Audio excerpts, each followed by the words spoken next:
Welcome back to a quick chat in the Cadillac. My name is SG, and I like to explore the simplicity of complexity. So if you don't know, this is my show. Let me break it down for you real quick.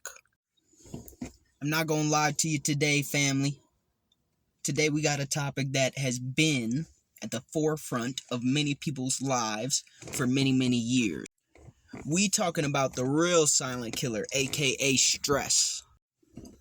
Oh, SG. What a cliche topic, stress management. You're right, but it's important, and I needed to speak on it today.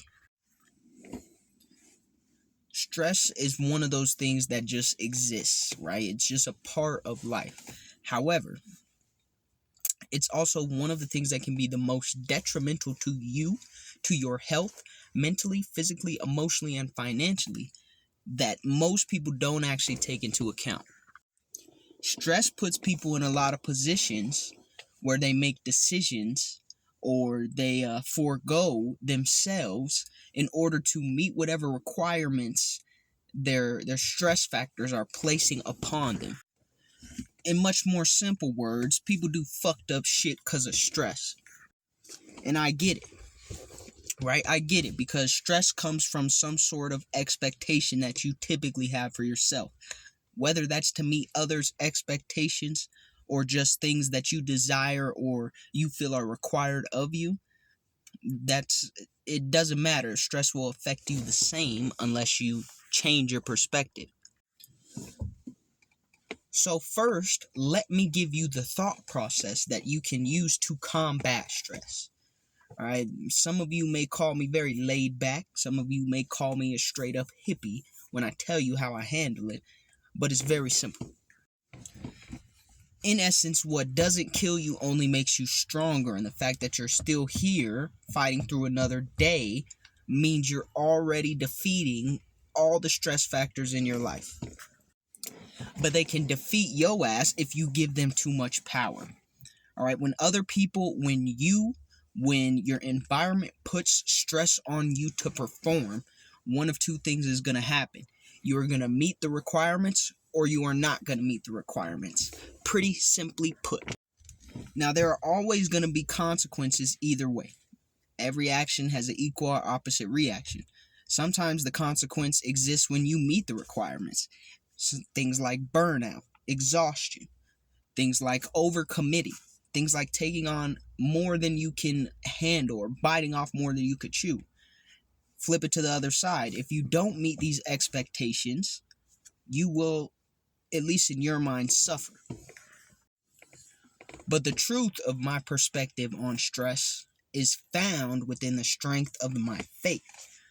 Right? Whatever I believe in may not be what you believe in, but I believe that I am going to be okay, regardless of the situation, as long as I'm still kicking, as long as I'm still breathing.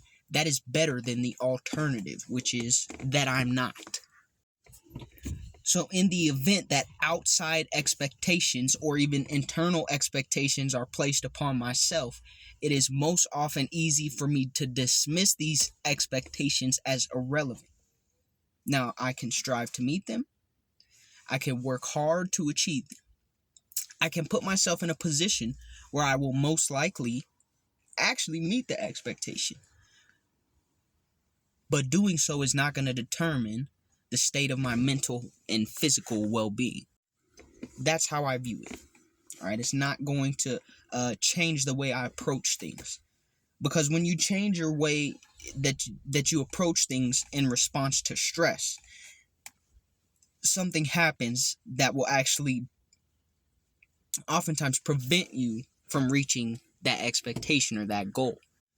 Because a stressed mind, a stressed thought process is not the most effective one. Pressure and stress are not the same thing. You see, pressure can exist and you can be cool under pressure. But if you are stressed, the pressure exists and you are now reaching out of desperation. Desperation is one of those things that pushes away your abundance. It pushes you further from those expectations because you feel as though, or you're acting from the mindset that you will not get it done. And that is where the worry is coming from. Personally, I assume that everything that I set for myself expectation wise, and as long as I agree with the expectations of my environment or of others, then those expectations as well, I assume, will be accomplished as long as I put in the work. That is not typically how life works, at least not every single time. You don't always put in A plus B and get C, right? But at the end of the day, you still put in the work. There's not much more you can do outside of that. And let me not mislead you into thinking that being comfortable is the way that you defeat stress. That's incorrect as well. Because only doing what you're comfortable with is obviously going to put you in a position where you are no longer growing. You're no longer making any progress. But it's a fine line between becoming comfortable, being uncomfortable, and pushing yourself out of desperation to meet expectations because you feel that the result will dictate your value. Or maybe it will dictate your reality.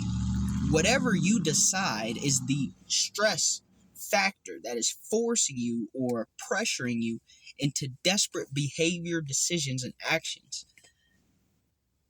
It will be defeated by you simply taking the actions that make you uncomfortable and then being comfortable with the result. And when I say that, I want you to understand being comfortable with the result is not the same as being satisfied. Being comfortable with the result, at least the way I see it, means I put in the work, I put in the time, I put in the effort. If the result isn't there, unfortunately, the result isn't there. Now, I can sit all day and give you a list of things that you should or could be stressed about. That will do nothing for your productivity. So it makes no sense for me to do so. All right, now I do believe it is important to push yourself.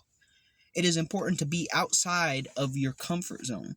It is important to expand your capability and ability.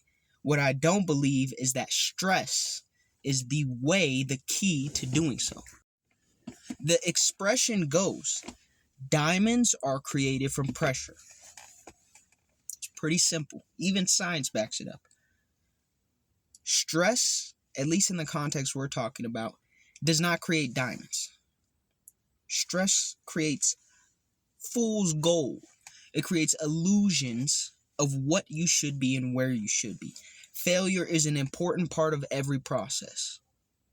Stress is afraid. It's fear of failure. It seems like you're skipping steps, or you're attempting to. So, what I want you to take away from this, as I'm explaining my perception of stress, is there are other ways to deal with stress other than removing these stress factors from your life. Because if you can't make an income without working in a stressful environment, then you need to figure out how to make the environment less stressful. Pretty simple. I want you to be able to see, or at least think about the way that I see stress, because I want you to be able to handle high stress environments, or environments that would typically induce a lot of stress. Because if you have some sort of high standard, all right, my standard is very high for things that can get to me. That standard is, if it's not killing me, then it can't get to me. I'm not perfect, all right? I allow some things to stress me out from time to time. That's humanity. That doesn't mean that the principle is not beneficial to you or me. This is how I manage it. This is how I make sure that no matter what position I'm in, whether I'm at the top or the bottom of the motherfucking totem pole, that I'm doing okay. So I want to give you that information. I want to give you that perspective in the hope that you will be able to do the same thing for yourself. All right, don't let the stress get to you. It ain't productive no how.